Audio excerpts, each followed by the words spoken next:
round, please. Thank you. It's always a joy to have him at the platform here. Chief Chidoka is a public policy advocate and a former minister of aviation here in Nigeria. Chief Chidoka has been recognized and conferred with several merit awards over the years, top of which is the national honor as Officer of the Federal Republic of Nigeria, OFR. He's going to be doing something special today. He will be doing a few opening remarks here, and then he's also granting us, the audience, his time at a special Q&A session in the platform studios. So please join me as we welcome him for the first part of his presentation today, Chief Osita Chidoka.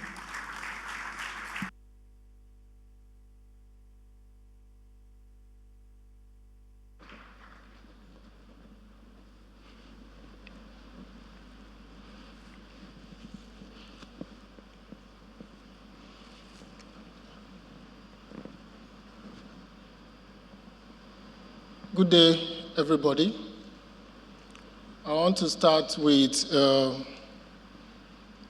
solemn appeal to the President and Commander-in-Chief of the Federal Republic of Nigeria. Mr. President, death is in our land. Mr. President, Nigerians are dying. Last week, my assistant went home to Ibagwani in Enugu, Nsukka local government, and his father, Apostle James Ugu, was brutally murdered by suspected headsmen. His stepmom is in the hospital. His uncle is in the hospital in intensive care. And they are just 3 of the 591 people that died in the month of April. As April ended yesterday, SBM intelligence recorded 591 deaths. And the deaths, interestingly, 127 of them occurred in Benue State, and about 86 in Zamfara, and 85 in Borno. We have an average of 17 deaths per state across Nigeria in the month of April, and May is not looking good. So just in case, Mr. President, the Inspector General, the DGSSS are watching this, I want to passionately appeal. Mr. President, please speak to Nigerians. Mr. President, please save our lives. And for those who are orchestrating the violence, especially the famous unknown gunmen in the East, I want to sound a note of caution. You can start it, but you can't end it. The East is a very entrepreneurial place. In 1966, there were no retired officers of the Nigerian Army as we have today, no retired policemen. Violence will start and cannot be stopped. No group can control it if we destroy the facility of state. Breakaway groups will happen. People will take to the arms themselves, kidnapping will rise, criminality will rise, and no group can control it without the function of the state. Our road to Syria is already paved with the mismanagement of our diversity by the current APC administration and the President. Mr. President, save our lives. Thank you very much. And I want to say that as we mourn the deaths in Nigeria, the conversation here today is about, is devolution the solution? And I have listened to the very brilliant and eminent people who have spoken here. But I just want to add a certain dimension, just to be sure that we understand the terms we use. And devolution really occurs in unitary system of government. In unitary system of government, the federal central government can devolve its powers to the constituent unit and can withdraw it. In a federal system of government, the powers of the subnational government are guaranteed by the Constitution. So we have the exclusive list, the concurrent list, and the residual list. So the federal government cannot take away the rights given to the states by the Constitution. So when we use the word devolution, and I'm sure many people understand in the context of Nigeria, we are talking about decentralization. My point is that that is not the problem with Nigeria. Our Constitution makes it clear the powers of the federal government. Nigerians love the 1963 Constitution. Everybody says, let's go back to the 1963 Constitution. If you go to the 1963 Constitution, the exclusive list were 45 items. Exclusive list was 45 items in the 1963 Constitution. And the concurrent list was about 28 or 29 items. If you come back to the 1999 Constitution, the exclusive list is now 68 items. And what really changed is not that the powers in the concurrent were taken over to the exclusive. It's just that certain other items were added. Instead of just the military, they added the army, the navy. Instead of just, they added census, they added certain controls that were given to the states, that were given to the federal government. So some of these include fingerprints used to be in the concurrent list, but they now moved to the exclusive legislative list. But really, if you look at the 1963 Constitution, the issues like creation of state was not there, copyright, coinage. So the 68 items that came to the exclusive list are not really the problem with Nigeria. Where the problem lies in the concurrent list. The concurrent list allowed the federal government to meddle into the affairs of the states. So we have to make up our mind what we want. Why should the federal government run a secondary school in Ohafia called Federal Government College? Why should the federal government run a university? There's no business. Ahmadu Bello was set up by the Northern Regional Government, Ife by the Western Regional Government, Nsukka by the Eastern Regional Government. Why has the federal government intruded over time? A big bureaucracy has emerged in the federal government that has inched in on the powers of the state.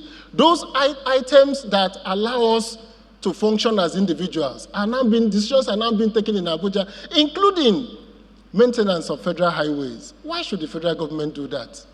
I used to be in the Ministry of Works as an assistant to a minister. And every year we have this budget for maintenance of roads, including maintenance of Obosi bypass. So somebody in Abuja who has never been to Anambra, who doesn't know where Obosi is taking a decision about how to maintain Obosi bypass because it has been called a federal trunk road. So I think that Nigerians should get these facts clear. The more important fact is that, and my senior brother Lisa Bokoba made that point, our state governments have abdicated responsibility. They have totally abdicated responsibility. The Constitution gave them rights, gave them powers on what they can do. But the state governments have turned into, I don't want to use bad language today, because I've been cautioning young people against foul language, but it's almost like a mafia family, where the leader of the capo regimes are there and the leader of the family will determine who gets what and shares it according to how he feels. So they don't want any scrutiny. They've taken over the powers of the local government. All over the world, local governments have universities. They build community colleges. They manage secondary schools. They manage school systems. There is no business the federal government has in building Federal Medical Center, Umuahia. So the Ministry of Health, if you take out the budget of the Ministry of Health, Ministry of Education, Ministry of Works, which is another aberration. Ministry of Works is the only ministry in Nigeria where the ministry is an executive agency. Ministries are usually coordinating agencies. You have federal agencies that are working under the minister. So as Minister of Aviation, I had FAN, I had NAMA, I had NCAA. But as Minister of Works, he's actually the one awarding contracts. No Minister of Works have agreed to a federal highway agency. They've all opposed it because the federal bureaucracy has grown. The civil servants in Abuja are the richest civil servants in the world. They own the choicest properties in Nigeria because the federal bureaucracy has so much to share. So if you take out the monies from these concurrent issues and return it to the states, let's be bold. President Babangida did it in Nigeria. He decided that Nigeria has no business running companies. So he started the privatization, the TCPC. That was a major restructuring of Nigeria. He restructured Nigeria away from government-led businesses to private individuals. That's why today we have Guaranty Trust Bank that have almost more than 2 trillion in assets. We have UBA, we have Union Bank. They used to be federal government entities, but we sold them to private entrepreneurs. And other private people were allowed to open their own. There are now 100 federal universities in Nigeria. Please give away these federal universities to the states. That's how they will develop capacity. That's how they can employ quality manpower.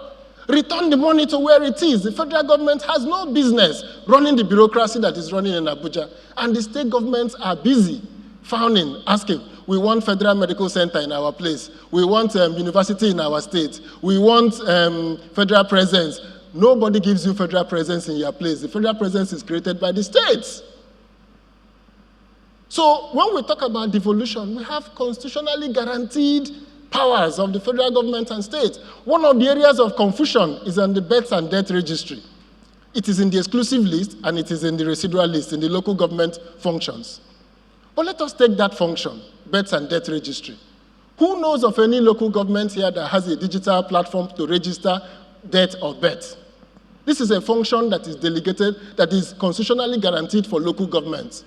Which local government in Nigeria, minus Yewa local government in Ogun State, which local government has a website where you can go and pay your local government fees?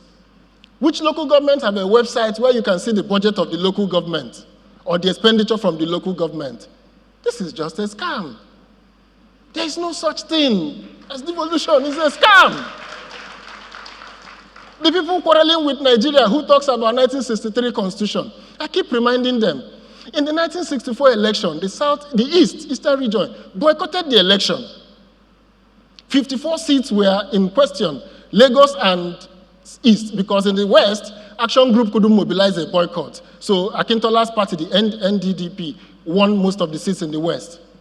But guess what? Because of the way the country was formed, majority of the legislators were elected. 5 days after prevarication, Zik went ahead and called Tafawa Balewa to form a government. So the boycott of an election by a whole region has happened before in Nigeria. And what happened? A government was formed. Not only was a government formed, 3 months later in March, the election in the Southeast in the Eastern region was now conducted. After the election, as Tafawa Balewa was taking office, he promised 2 things. He was going to form a broad-based government, and he was going to call for constitutional reforms. So it's not been today we've been looking for constitutional reforms. The 1963 Constitution created its own problems. That there was an administrator in the West, in the Western regional government. The federal government could appoint an administrator. That is why the 1999 Constitution says no other way to rule any part of Nigeria or the federal government except as prescribed by this Constitution. So we have made tremendous progress. Demonizing constitutions is not going to help us. We just have to live the dreams and aspirations of our generation. Every time we want to talk about structure, I said, we've been discussing it since 1999. And my niece, who was born in 1999, she was born the same day I was born, she's now 22. And we're still discussing. She's gone through primary school and secondary school. The primary school in our village is not working, so she had to go to a private school. The secondary school is not working. So while we're discussing structure, a pillaging of our national assets is going on at the local government and at the state level. So I want to put on record, I'm one of those who do not agree with that argument of the structure. Tell me what you want removed from the exclusive list and brought to the concurrent list. Name them. Do you want defense brought to the concurrent list? Do you want fingerprints and intelligence brought to the concurrent list? Do you want arms and ammunition brought to the concurrent list? Specify it. Because people have just been saying things that are not founded on facts. The 1963 Constitution was a problematic constitution. That's why the military opted for presidential system of government. So I want to finalize that one of the major devolution of powers we have in Nigeria is the devolution of power to the Federal Capital Territory, where the National Assembly will make laws for the Federal Capital Territory, where the president gives his power to the minister of the FCT. That's a devolution of power. Our powers of our states are guaranteed. So the states have no business going to Abuja except to collect their allocation. So if they want to set up universities, they're at liberty. If they want to set up medical health centers and attract doctors from around the world, they're at liberty. What is holding them back is work avoidance. Yes, our state governments are avoiding work. And we, the people, have been deceived that the problem is in Abuja. No, the problem is not in Abuja. The problem is in our states. It's work avoidance. That's what's happening. The president is doing work avoidance. He's not ready to do the work of a president. The state governments are doing work avoidance. So if we cure ourselves of work avoidance and stop giving excuses, we can actually build a Nigeria where no man is oppressed. We can actually build a Nigeria capable of unleashing our energies. That is why I'm of the theory that two Nigerias have emerged. There is Niger, where Flutter Wave is, where Paystack is selling for 200 million, where Davido is, where Nollywood is. Niger is going on. Ignorant of Nigeria. The young people have disconnected from Nigeria. So what we're looking for is, let us take the spirit of Niger and infuse it into Nigeria. Nigeria has failed. Young people should not sit at home and wait for any reform. The reform is a scam. The Russian example has been told. New people, the same people will capture that state. The same people will use those instruments to make sure that they accentuate their powers and entrench themselves. So what we need is to take the spirit of Niger, that space where we have freedom, where there is no federal character, that space when we don't know tribes and tongue, that space when we are discussing about how to make the next IT business, that space where we are discussing how to get the new innovation. That Niger space is real. The market is big. The 200 million Nigerians attract the whole world. Everybody is looking how to fund business in Nigeria because there is manpower, there is land. We need to secure Nigeria to make it possible for us to infuse Niger. So my thesis today is that it is time for Niger to take over Nigeria. And that time is now. That time is now.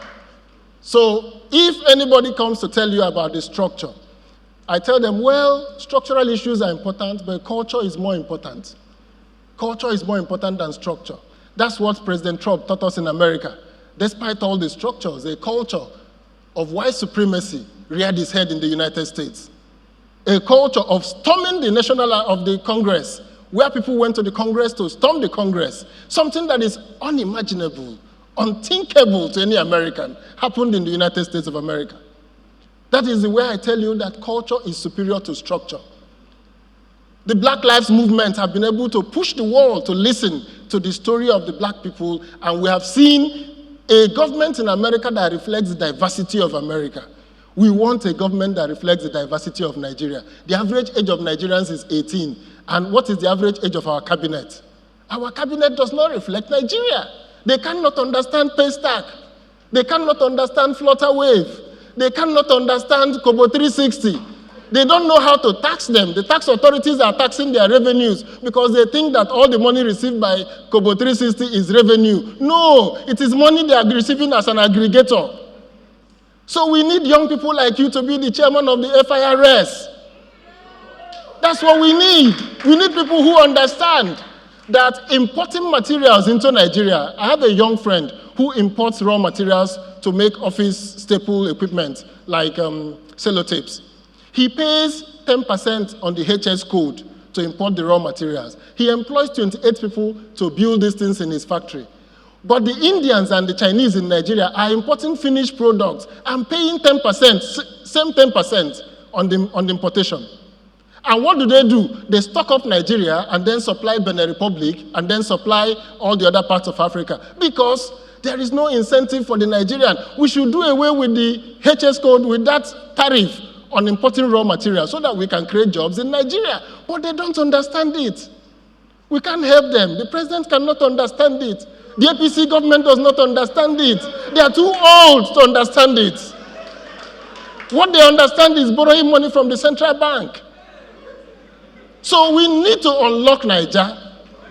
We need to unlock it. And to unlock it is our task, it's our responsibility. It is not the responsibility of the structuralists.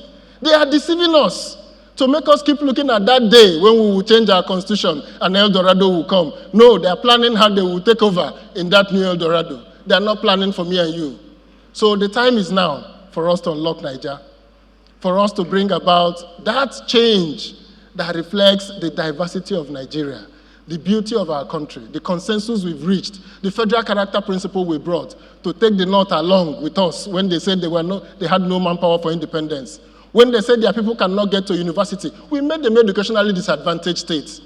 Now they are saying that democracy is government of the majority because they have the majority. That is not the spirit of Nigeria. No, that's not the spirit of Nigeria. The spirit of Nigeria is compromise.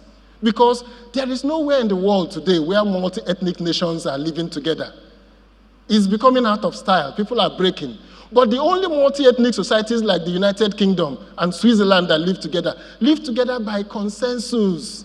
They live together by powers at the local level and agreements that every year the cantons of Switzerland rotate the presidency of Switzerland among the cantons. That's how Switzerland functions. Because multi-ethnic societies have gone out of style.